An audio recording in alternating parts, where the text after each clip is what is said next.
So in 2010, I made a huge decision to leave mental health counseling. I was a clinical counselor, and I felt unfulfilled in that role because I really wanted to help people with their human experience. And I really wanted to make an impact. And I sort of found that I was just diagnosing people so that they could get medicated. And that was really what people wanted. And so it was a hard time in my life after spending all that time to become a counselor. And then just kind of questioning the model. And I was working in a severely mentally ill clinic. So granted, I was working with a population that was really struggling and the prognosis was a little bit lower. And maybe that was supposed to happen because maybe I was supposed to start a coaching business. So I ended up starting a company called Being True to You. It is a transformational coaching business. It was before it was so trendy, I think. And it was before I really understood how challenging business was. I'm not sure that I would have done it in that understanding.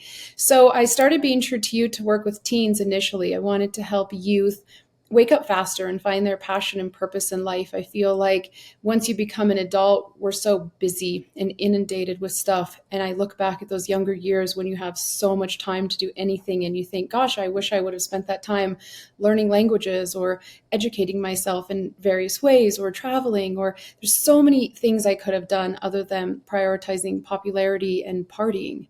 So that was my initial desire. And then I realized teens aren't ready to work on themselves. And so that didn't really take off as I expected. And I got invited to Mexico to check out ibogaine treatments. So that felt really out of left field for me. Ibogaine is entheogen or psychedelic medicine that people use to detox from opiates or heroin. So I thought, okay, I'll go down and check it out. I went down and I visited the clinic, and there was a bunch of American and Canadian clients going down there to undergo a very arduous journey.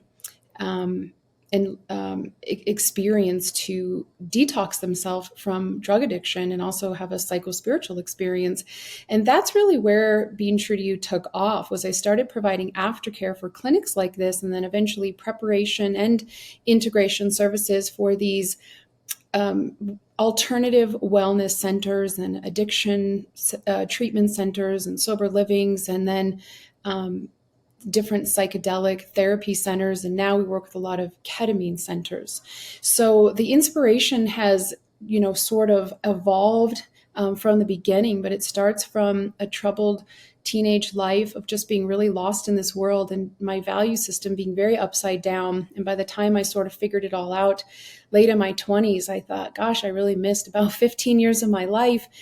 But, that 15 years I was also learning. It was also part of my human experience, and it was also important.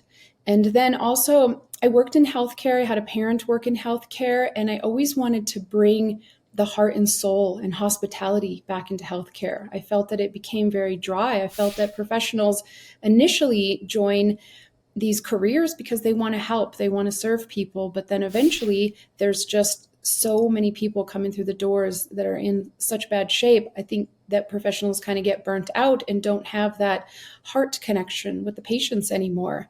And so I thought, gosh, I want to bring heart and soul and hospitality into the healthcare arena or into the human service arena, but I also want to bring personal empowerment and personal integration and really teach people how to show up for themselves, because there's a lot of good treatments and technologies and medicines or psychedelic therapies for some people. We're not an advocate for it, but we certainly help people through these experiences.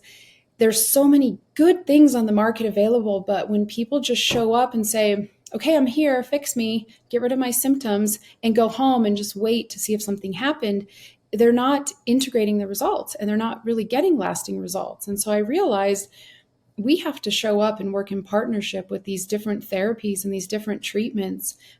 We're spending so much money and so much time into it, but we have to actually do the work mentally and physically and spiritually. And so that was a lot of my inspiration, was to provide a integration coaching platform that could parallel healthcare in all personal development and veteran affairs and addiction treatments and peak performance and just sort of the whole holistic wellness movement. I wanted to partner that with integration coaching as a message to everyone and as a service that we can get results as humans more than we think we can if we participate in that process. If we can look within, we can figure out where our own power is, and we can integrate changes incrementally day in and day out, but not by ourselves. We could have a coach, an accountability partner, a trusted confidant, someone there to actually help with us.